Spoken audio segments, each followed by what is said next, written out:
Hello, welcome everybody to Love Bay Afrobeat Music Talk Radio. This is Erin Mitchell, and I am tuning in for our show that happens weekly, Rise Out of the Ashes with Pastor Tia. And I'm just so excited to be here on this Friday in the world, wherever you are. So exciting that everybody from all over the world is tuning in tonight.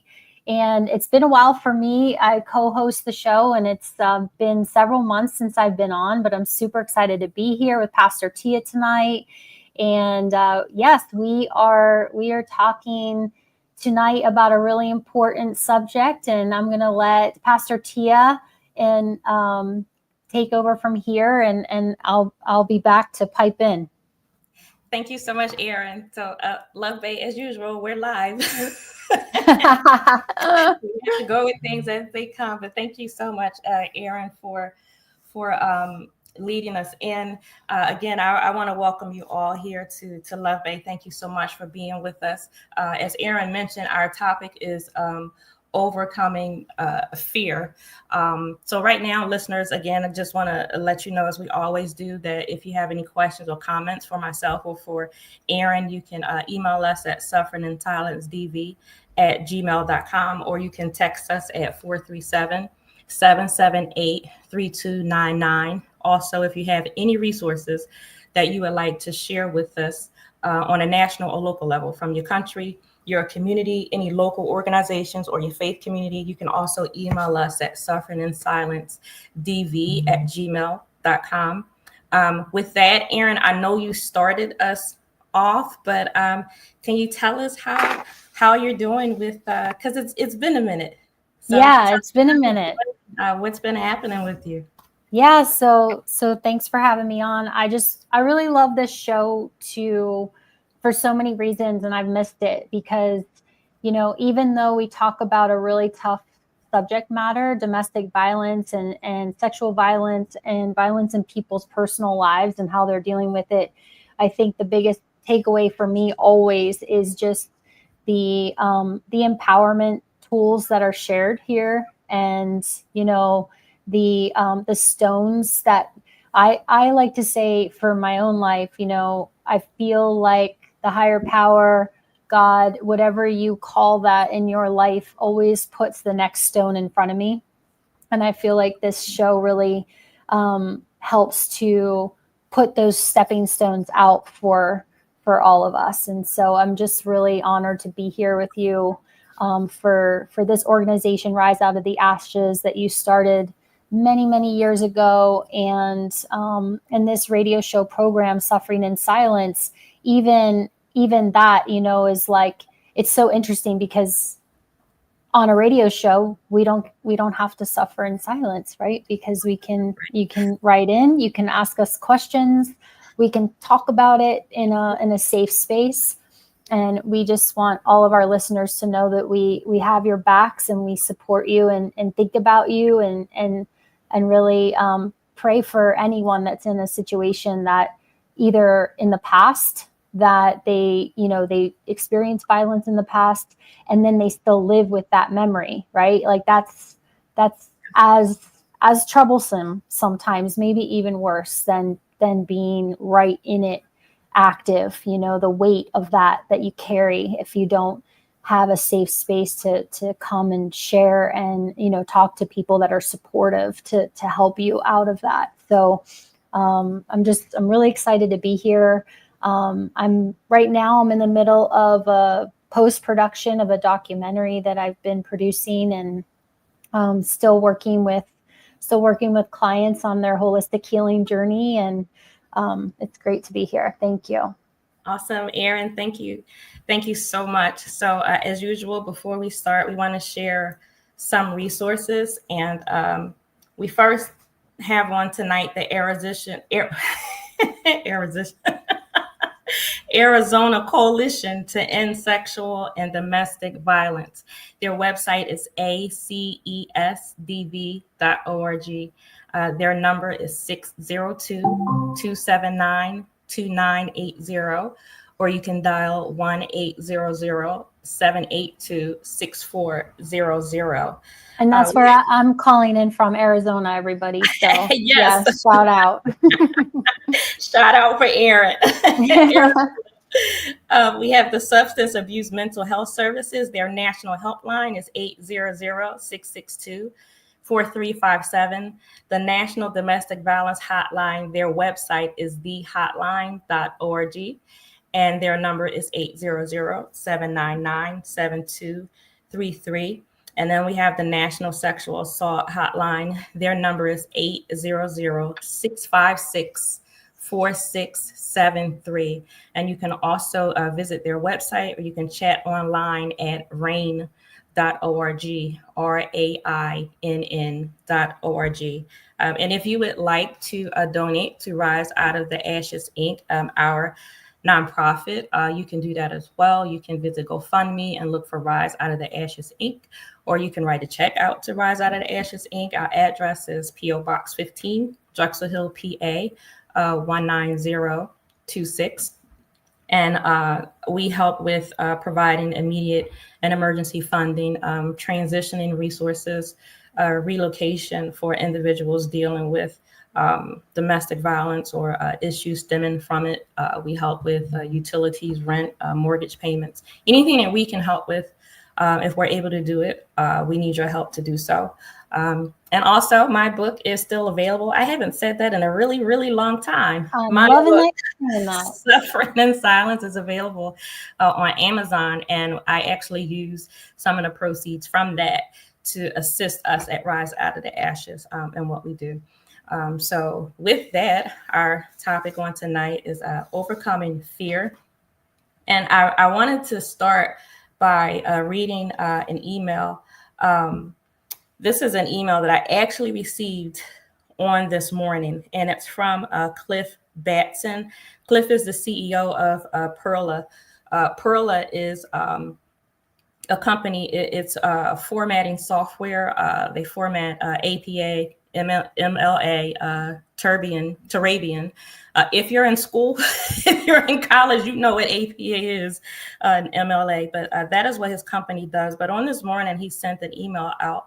I believe it went out to all of the users of this program, and I contacted him and I let him know that I wanted to share this because I just thought it fit in so well with what we're talking about tonight. And so I want to share his email in full. I want to start with that, and then Erin, we can move forward. And Erin, I also think just because of your experience of a holistic health coach, I in my mind, I believe that this is a topic that that you would be able to speak to informatively and clearly.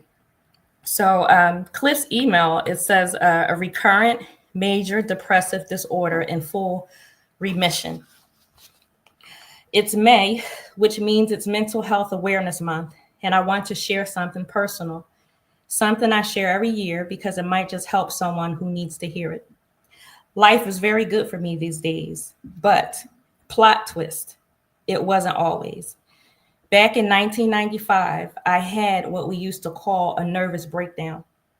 Whatever the label, I was falling apart. I needed help. I couldn't fake it anymore. I couldn't keep smiling while everything inside me was unraveling. I was scared, embarrassed. I hesitated because back then I believed what a lot of people still mistakenly believe, that only crazy people go to therapy. You know, the ones who hold conversations with their houseplants and have crystals. I thought asking for help made me weak, but I was so wrong. I picked up the phone and called the therapist. It was one of the hardest and best decisions I've ever made. That phone call changed my life. And that first session, the therapist helped me to start to see the things I hadn't been able to understand on my own. We talked about my father's alcoholism and how it had shaped my self-worth and ability to trust. That conversation was the beginning of real healing. I found a 12-step program for adult children of alcoholics and sat in rooms with other people who knew what it felt like to be anxious, to be suspicious of joy, to feel like you were somehow too much and not enough, at the same time. I listened to others and started telling the truth about what I'd lived through. And in doing so, I started becoming the version of myself I was always meant to be. Everything good that's happened in my life over the last 29 years has come from that turning point, from saying, I need help, and giving myself permission to get it. Therapy and medication for anxiety and depression changed my life. They gave me back my voice, my confidence, and the ability to show up in the world with openness and unscary vulnerability. Speaking of my medication, Wellbutrin and Buspirone, I've taken them ever since. They don't fix everything, but they give my brain the balance it needs to let me live my life fully. They take my lows higher. I've gone off them a few times in the past just to test the waters, and it's always the same. The world loses a little color.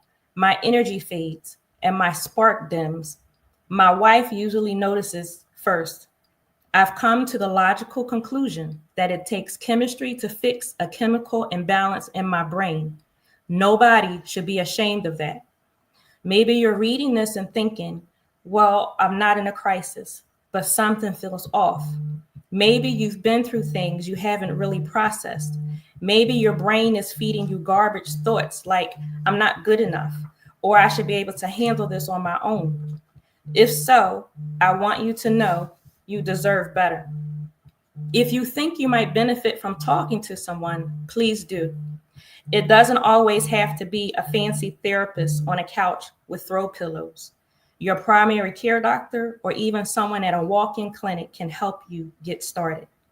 Medication is usually covered by insurance, and therapy may be more accessible than you think. You deserve peace. You deserve joy. You deserve to feel lighter, to feel like yourself again, or heck, maybe even for the first time. And I promise, asking for help doesn't make you weak. It makes you someone who values their own life enough to fight for it. The stigma around mental health is shrinking, thankfully. Celebrities, athletes, and ordinary folks like me are speaking up to say, yeah, I struggled and I got help. The more we talk about it, the easier it becomes for others to take that first step too. With love, Cliff. And P.S., if this resonates with you or reminds you of someone you love, please pass it on. Let's keep talking about mental health openly, honestly, and without shame. And again, I want to give my thanks to Cliff for allowing me to share that. And I do hope and pray that it was helpful and encouraging to anyone who's hearing it. So with that, Erin, as we're talking about overcoming a fear, we do want to point out, we do want to say it's not an easy thing. It can be hard. And I mean, when I knew we were going to have this discussion on tonight, and when I read Cliff's email on this morning, something tugged in my heart.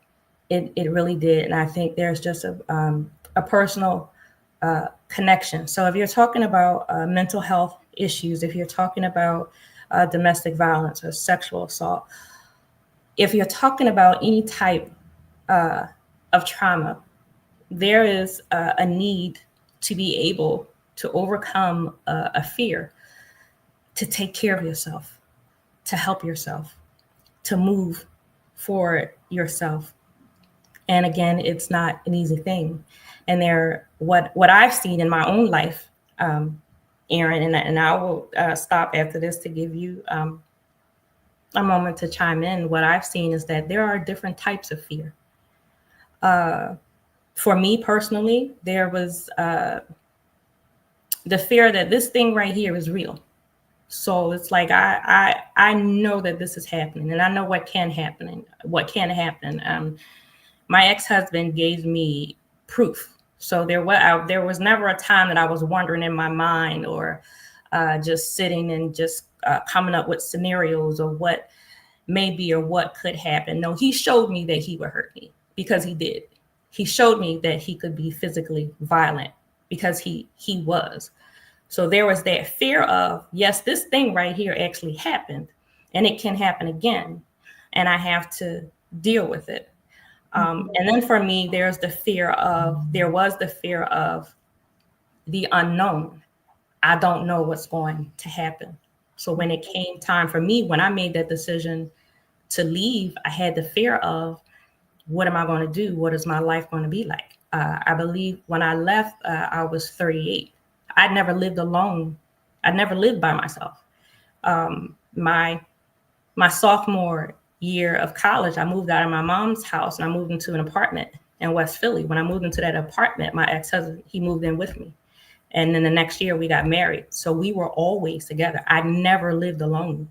And so I was facing that situation of, now I'm really going to be just me by myself. And not just that, not just me single. Then I had my children with me. So I'd never had that time and that space of living on my own, becoming who I am, developing myself. So that was scary for me. And then there is the fear of some things that are imagined. I remember when I did leave, when I was away from him, sometimes I would be in fear for no reason at all. Like he was nowhere around me, nothing was happening, but I had to fight this fear that I was feeling. There was for a time I didn't leave my house. I went to work and I went to the supermarket. That was it. When I got my car, I went to work. I went to the supermarket. I remember I'd first driven to the mall by myself. Like that was a really big thing for me to do. Like to go somewhere other than those two places, the market and work. That was a huge thing. But for me, that was overcoming that imaginary part of fear, where I was allowing my mind to think of scenarios that didn't happen and weren't going to happen. But I had to work through that. So again, I believe that there are different types of fear, or at least I faced different types of fear. And again, I want to acknowledge that, what we're saying on tonight, this discussion, it's not easy. It's not. And we don't want to make it appear that it is. And again, I thank Cliff for allowing us to share his words. And I do hope that it's been encouraging in some kind of way to our listeners and viewers on tonight.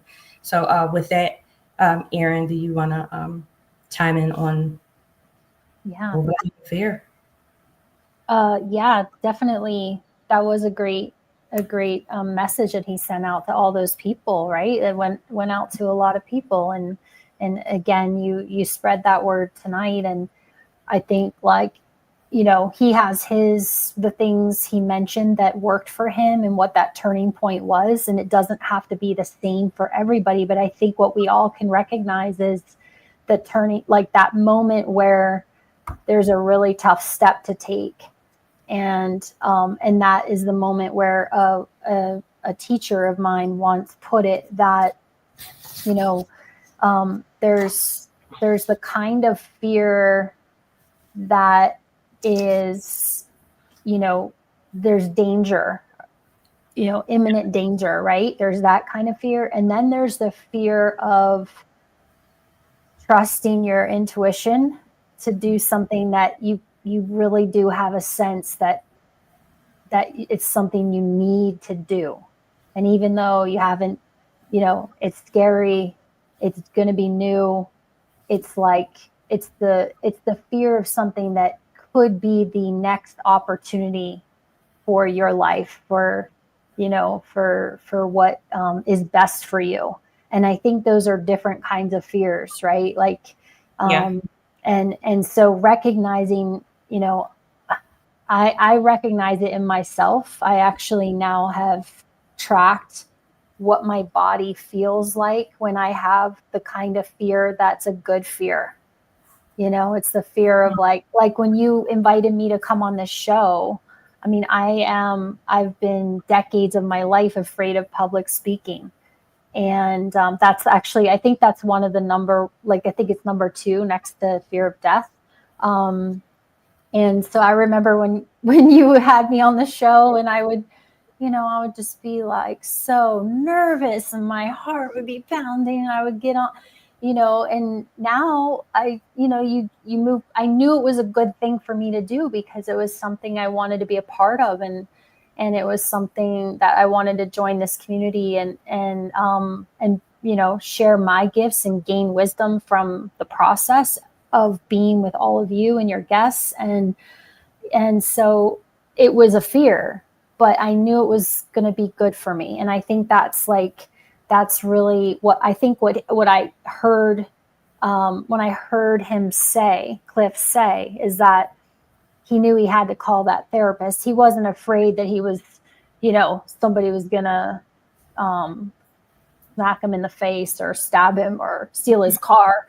He was afraid because it was a step in a direction that was in the unknown.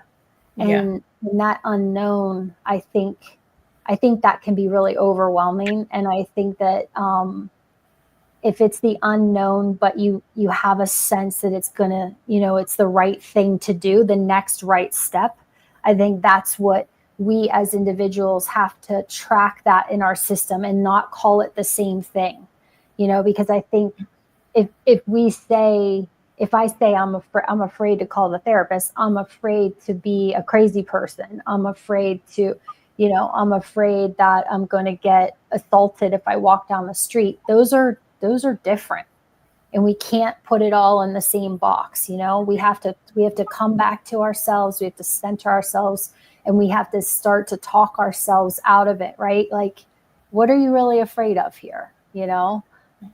Is Tia going to call you up and say, you stupid idiot, you were such a jerk on the show last night? Like, is she going to do that? No, like, just show up. It's on, it's a live call, but it's not in front of thousands of people in an audience. So just take one step at a time, and boom, you get over it, and now you're there.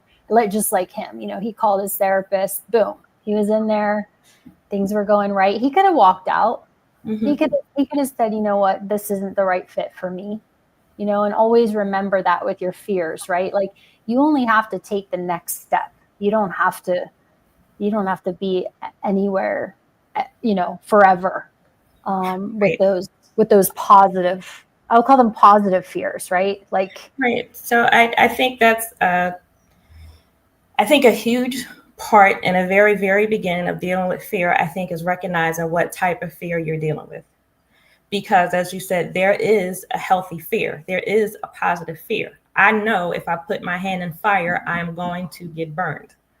I know that if I see cars speeding, I shouldn't step in front of one of them and try to get across the street really quick. I have a fear of getting hit by speeding cars, being in the middle of traffic. Mm-hmm. There is a healthy fear.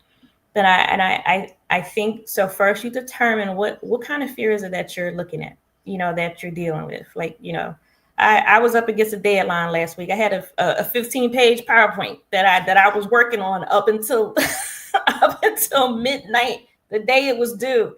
There was a fear like, oh, I got to get this done. But that fear motivated me to do what I needed to do so I could, get this project done, turn it in so I could pass this class. That's good. But there is a kind of fear that will stop you from living your life. Mm. There's a kind of fear that will have you stuck within yourself and not being able to move forward.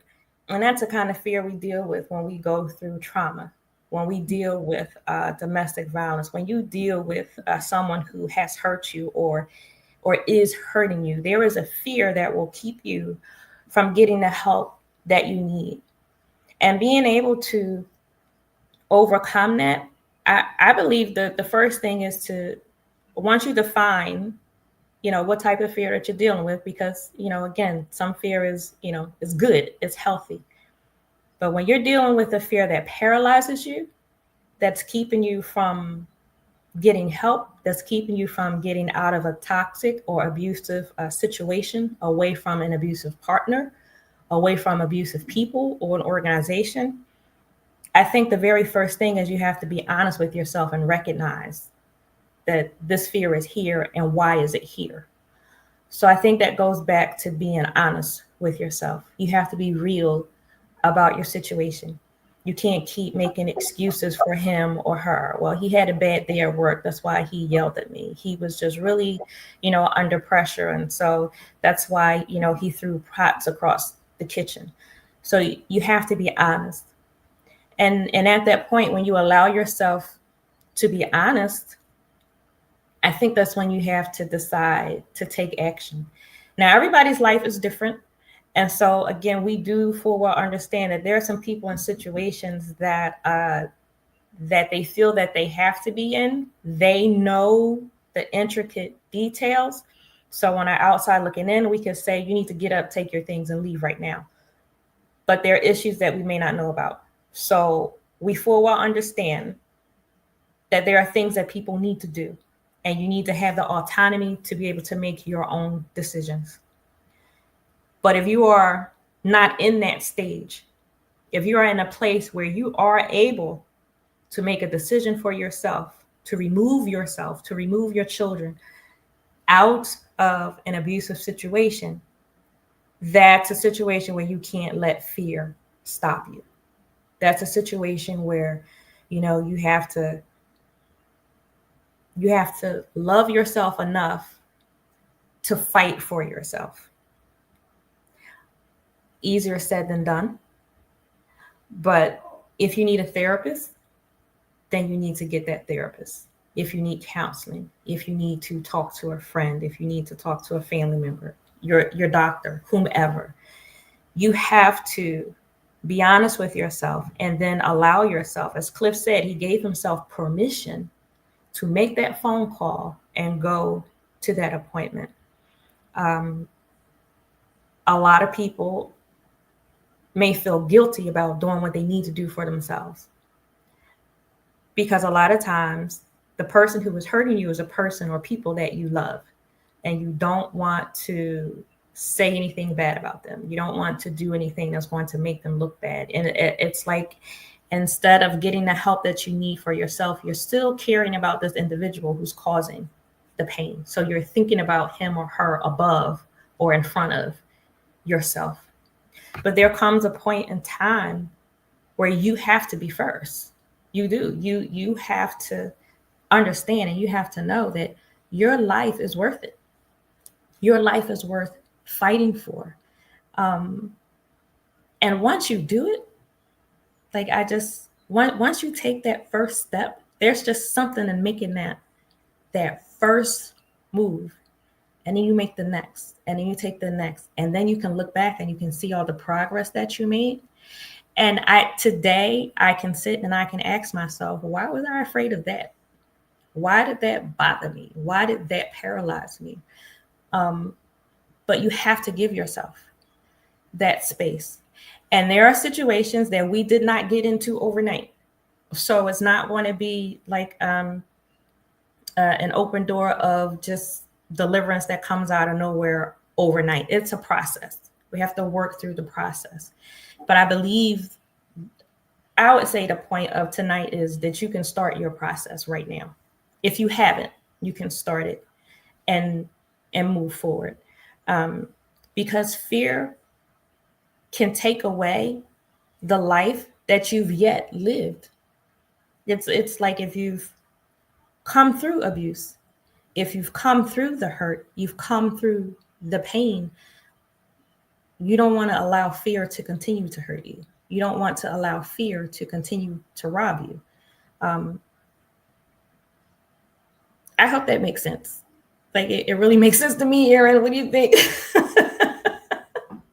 Yes, it makes great sense. It's a perfect dovetail, because I was going to talk about, I think what I also get from what you're saying is the self-worth piece. And yes. And that is something that, another thing in Cliff's message was, he's not saying it exactly, and neither were you when you were saying about your specific experience when you decided to walk away. Mm-hmm. But it's that, it's really being able to come to yourself and say, I'm worth this. I'm worth taking the next step. I'm worth overcoming the fear, the fear that keeps me frozen. And so it really comes down to, I think, a big part of overcoming fear is doing a check-in. Well, we talked about what kind of fear is it, but another point of check-in is, what is my self-worth? What are the conversations in my head that go on? Am I constantly berating myself in silence? Am I, how am I? What is my self-talk like? Identify it, write it down. What are you unconsciously walking around your house saying to yourself? What are you're taking a walk, you're cleaning the house, you come back from being out with friends, are you saying, oh, that was such a stupid thing I said, oh, I shouldn't have done this, oh, you're looking yourself in the mirror saying the nasty things that we say to ourselves about our physical bodies, the self-hatred that we've really been, it's a learned behavior. Maybe we had family members, caregivers that didn't love themselves, and they projected that onto you, and now you've learned not to love yourself. Maybe you've had teachers that did that to you, or any kind of relative, really friends that were cruel, and that stuck. And so there's a lot of unwinding that has to be done to bring yourself back to seeing that you are a divine being of God, and that you are love, and that you belong, or you wouldn't have been born, because it's a miracle to be here. And so this is the kind of love and care that we have to start giving ourselves, so that we then can believe that we're worth taking a step in a good fear direction, which is really just to say that is, good fear is basically the kind where it's unfamiliar, but we know somewhere down inside of ourselves that it's going to get us to a better place. Yeah. So I want to talk a little bit about the unfamiliar, or the fear of the unknown, because Love Bae, just quite honestly, truthfully, there is a truth about fear, and it's that once you overcome it, once you start moving forward, things are going to change. And so the fear of those things changing, it's something that you really have to work through. But it's something I would say, ask yourself some questions, because once you do what's best for you, you are going to lose some people. And you have to think, if I'm losing them, why are they gone? If I'm losing them, what did they bring to my life? If I'm losing these people or this person, did this person bring control and manipulation to my life? Did this person bring abuse to my life? Now, I can tell you, anybody who was truly a friend, anybody who truly loves you, is not going to want to see you stay stagnant. They're not going to want you to not make any changes at all, changes that you feel and believe are best for you. So the truth of the matter is that there are some things that are going to change, but as they're changing, how do you feel? As they're changing, what's happening in your life? As they're changing, are you losing individuals who were disrespectful to you, individuals who were jealous of you? Are you trying to hold on to people and situations that gossip and lie about you? Because all of that ties into mental and emotional abuse. Are you trying to hold on to what is hurting you? So again, definitely change is going to happen, but do you want the change that's going to hurt for a little bit? because you will lose some things and some people around you. But if you go through that temporary pain, it will bring you or start to bring you into a healthy place. It will be hurtful that I have this person who is with me, who I believe loves me, who I love, but they're hurting me. And to separate yourself from a person that you've been with for 3 years of your life, 5 years of your life, 15, 20 years, there is going to be a pain with that separation. But you go through that pain and then you start to know yourself and you take care of yourself and you're honest about your situations and you set boundaries. You set healthy boundaries for yourself. There is a pain that is worth it. You may feel like, I have all these people around me and they're my friends and they say that they love me. And so you may find that you're alone, or even if it's this one person that you've dedicated your life to, you may feel like, now I'm alone. Now I'm by myself. And it may be hurtful. That may be painful. But if you walk through your healing process and if you move forward in your life, and if you do what you need to do for yourself to better yourself, then you will come out on the other end, because you should be in a healthy place where you're not guessing what this person is thinking and what they're doing, how their ill behavior is going to hurt me. I can't sit next to you and wondering what it is that you're going to do to me in the next few minutes that's going to hurt me, be it verbally, mentally, emotionally, or what. That's not healthy. That's not a friend. That's not somebody who loves you and takes care of you.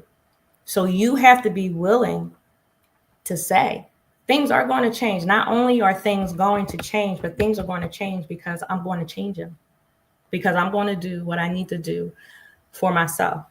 So if separating myself from you, from this place, from these people, from this one, if that is going to bring me a mental peace, if that is going to bring me physical peace, financial peace, then that's what you need to do in a long run. I think it's setting boundaries in a healthy way, and it's loving yourself enough to do that. And again, anybody who does love you and care for you will support you in making changes for yourself as you're going through your life. Why would somebody be upset with you if you say, I need this space for myself, or this right here, we can't do this. You can't talk to me like this, or I can't put myself in this position. This thing right here that you did to me, I didn't like that it can't happen anymore. Somebody who honestly cares about you will hear you, will accept your boundaries, and will respect your boundaries and do what they need to do to correct any behaviors on their behalf that made you decide, I have to set this boundary right here. Anybody who's bucking up against what you feel you need to do for yourself, that's a change that you need to have in your life, because it's only going to bring you a further kind of a detrimental pain that you may not be able to recover from. So, yeah, snap, snap, snap. Loving it. Totally. I feel, as far as the fear, I also just want to say another thing you can kind of consider is that and I talked about this on a previous show, but our nervous systems, I've heard it compared to a kitten, and that's what our nervous system is like. And I don't know if there's all cat people out there, but I'm sure there's lots of people that have been around kittens. And, when we take our body into a new situation, I don't know if you've ever seen how a young animal, maybe a bunny, something really sensitive, it gets freaked out really easily. Oh my gosh, this is a new room. I'm in a new room. You're a new person. Why are we going in this car? What is this? Is this the vet's office? Holy, they, there's, you see the fear. You see the fear when as their, animal caregiver, that there's nothing to be afraid of. But that kitten or that cat or that rabbit or even puppy sometimes, but they're a little more erratic. But, they feel fear. And that is sometimes how our nervous systems react. And that is, that's imprinted from lots and lots of different things: ancestral trauma, trauma from your childhood, different situations in your life, and your physiology is trying to find equilibrium and trying to find homeostasis and trying to find a familiar place. And to our nervous system, something that's familiar is more safe than something that's unfamiliar. But what that doesn't mean is that what is familiar isn't more dangerous than what's unfamiliar. And Right. so even though logically we can see that, that is why sometimes we have a really hard time getting out of familiar situations into more improved, more safe situations, and so we have to be aware of that. And so that we can learn to calm that inner kitten down, calm that inner bunny down, our childlike nervous system. It's like, it's going to be okay. You got to self-talk, you got to hold yourself. You got to put your arms around yourself. You have to, get your feet on the ground. You got to look at trees. You got to breathe deeply to let your nervous system know that you are safe. And you have to tell yourself, I know this is unfamiliar for you, but you're going to be okay. And that kind of self-talk to that inner child, that inner nervous system, the kitten that's just trying to survive, is really, really important, because that's how we are going to keep expanding our capacity for more and more and more safety, and more and more and more, capacity to shift into the unknown, because you have to go to the unknown if you want something different. Yeah. And you don't have to do it by yourself. So I really, really want to emphasize, number one, you have to come out of your own mind, because if you sit by yourself all the time thinking over your situation just by yourself repeatedly, that's not good. You have to come outside of yourself. So sometimes in overcoming fear, we need help. And it means you need to reach out to a person who can be a real support. You need to reach out to a person who can deal with trauma, if we're talking about trauma. So if you need counseling, go for counseling. If you need to contact one of the domestic violence agencies, or go to the websites and start getting information, read information that you can put your hands on, that is valid, that is current. Instead of thinking of scenarios over and over in your mind, you have to come outside of yourself. So getting decent, valuable information, talking to an individual who can take steps to go through with you, a counselor. You may need to, if it's a family member or a friend, you have to come outside of yourself to get help. And I really believe that coming to that point, not just saying, okay, the situation is bad, is the situation is fearful, and then you're coming to whatever conclusions, like this is the type of fear that I'm dealing with. Then when you get to that point, I'm going to do something about this. It's okay to know and to understand and to verbalize. I do need to do something about this, but I can't do it by myself. I need help. That is absolutely okay. So there are agencies that are here to help. So reach out for that. And I believe Cliff made reference to that too. It is okay to say, I need help, and then to go get it. That doesn't make you weak. I believe that is one of the strongest things that anyone can do. Not just realize, recognize, and verbalize I have a problem, but then, okay, now I'm going to do something about it. And I'm going to do something about it with help. It is okay to reach out for help, to get some guidance, to get some direction, to get some support. Even if you have the answers, like even if you have a safety plan, even if you know this is what I'm going to do, A, B, C, and D, sometimes still just having a support system there as you walk your plan out, as you go through it, it can be very, very helpful. And Erin, the next thing that I wanted to say is that as we're dealing with fear, we can deal with the different types of fear, but another type of fear that I just thought about as I'm sitting here is that we can be so fearful that once we come out of the fear of the unknown, the fear of change, the fear of things that are real, fear that of things that we imagine, we can get through all of that, and then we're dealing with fear of normal situations because we've never been in them, because we don't know how to handle them. So the fear of just a normal situation, a normal relationship, a healthy relationship, a healthy friendship, a person who is actually sitting with you and respecting you, allowing you to finish your sentence, actually asking you, well, what do you think? How do you feel? Being in an atmosphere where people actually just, they care about you. In a normal situation, sometimes we can feel like, all right, I'm waiting for the other shoe to drop. I'm waiting. This person is too nice. Like it is going too well. And there's the fear of, because we don't know what it's like. There's the fear of once you link up with a good person who is for you, and you're actually in a good marriage, if you don't get the help that you need, if you don't get counseling, if you don't work through your triggers, if you don't work through your past, if you don't work through it, you can be in a beautiful, healthy, normal situation and be afraid of it because you're not used to that. And in some ways you can sabotage yourself because this person right here is a friend.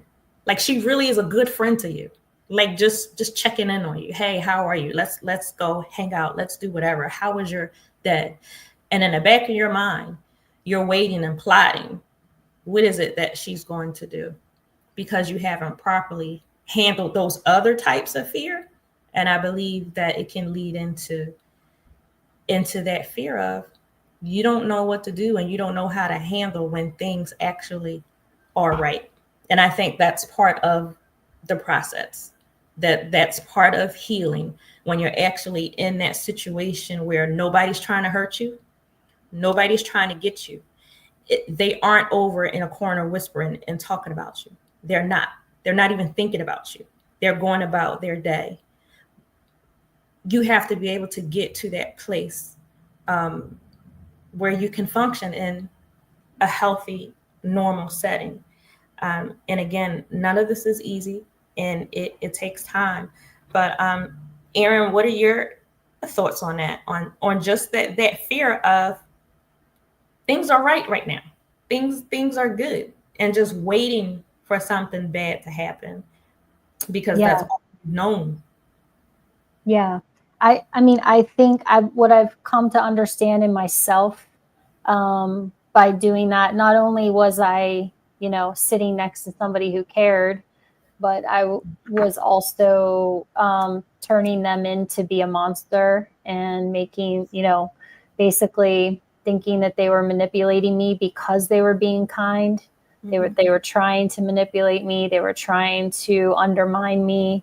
And this, again, it was a learned pattern, because if you have a situation where you at a younger age or at a time in your life where something, you have an experience that imprints into your body that maybe nice people turn out not to be, or people that were supposed to care about you turn out to, harm you, then your body can respond that way.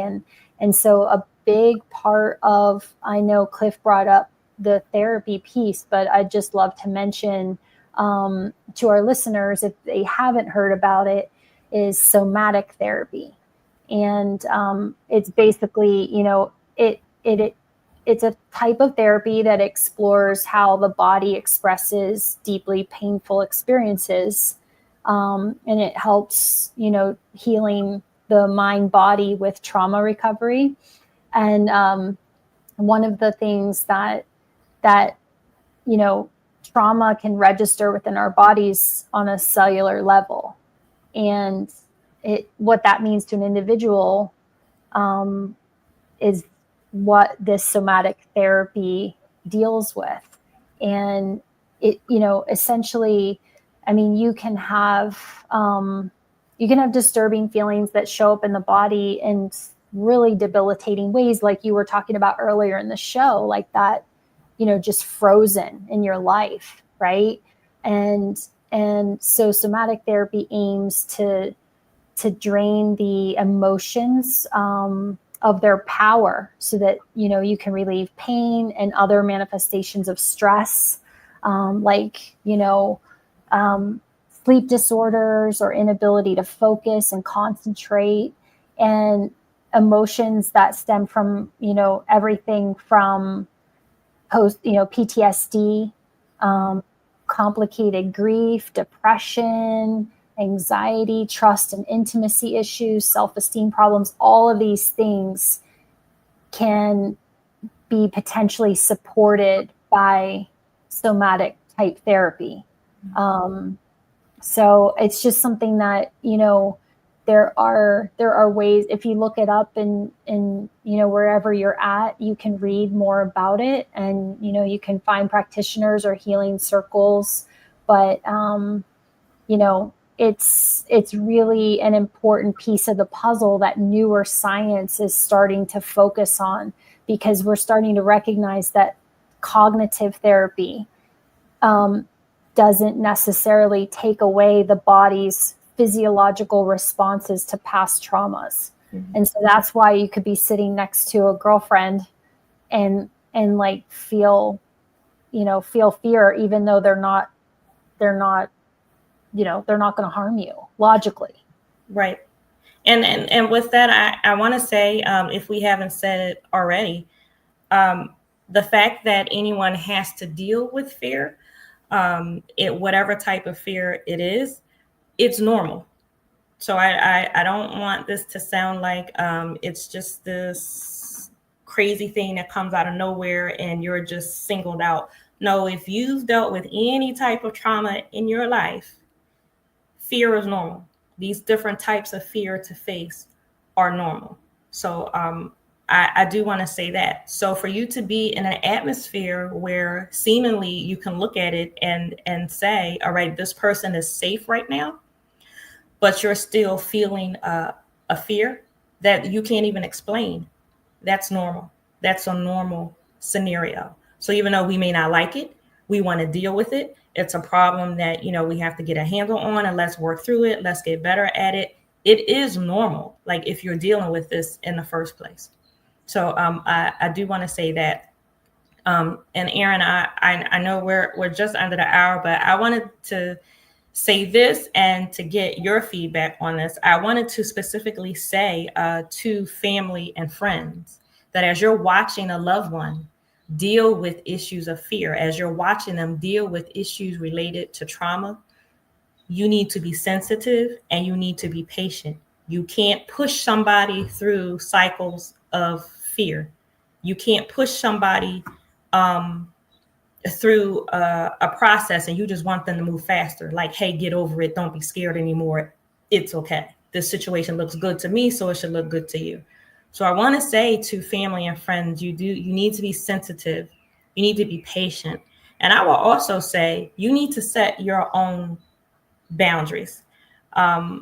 You can be helpful and you can be supportive, but you don't want to cross a line where you are now becoming overbearing, where you could be becoming controlling in your own kind of way, even if it's unintentional. So Erin, what would you say to family and friends who are watching a loved one go through this process and trying to handle the fear that they're dealing with? Yeah, from a clinical standpoint, I would say that the best thing you can do is to regulate your own nervous system in their presence.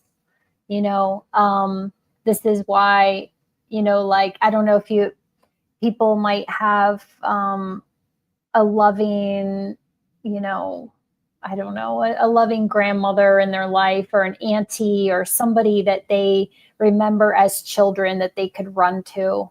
And that, that elder in the community. Maybe it was a neighbor would pick them up and, hold them or give them a meal. I know I had my dad's sisters, like I always ran away from home and I would go to run to their house, and they were just so kind to me. And I just remember that feeling of safety being with them when I'm younger, and they helped to calm me down because they didn't judge me and they didn't ask a whole lot of questions, and they just, gave me what I needed. And I feel like, if we have loved ones that are suffering through PTSD, it's so important to self-care so that you can be breathing normally when you're in their presence, that you can be non-reactive to their reactive states, that you can find your own ways to ground and to go for the walk. And like you said,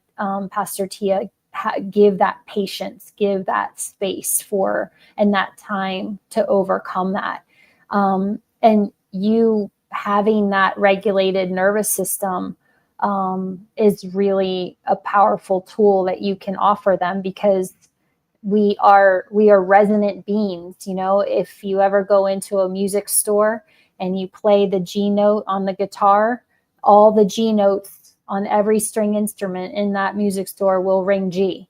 And that we are similar like that. So the best thing we can do for people that we love that are experiencing this type of, reactive, fear-based, situations is to do our own bodily self-regulating.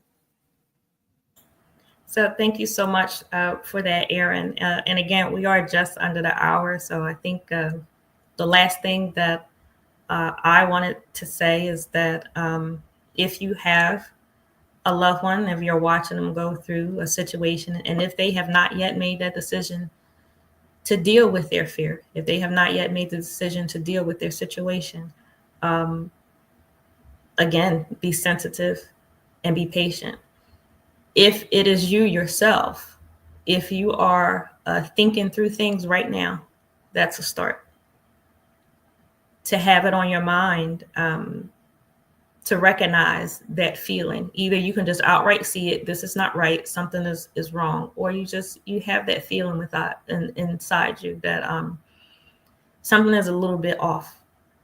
Even to start thinking those thoughts, to start paying attention to your inner self, that's a step. And I just want to encourage you to continue to take one step after the other. But you do have to get to the point to where it moves beyond the thought, and then you're putting those thoughts into action, because you can live a life. There is life after abuse. You can get out of it and you can live a life after it. You can get the job that you want. You can go back to school. You can have the relationship that you want. You can have the life that you want. You can.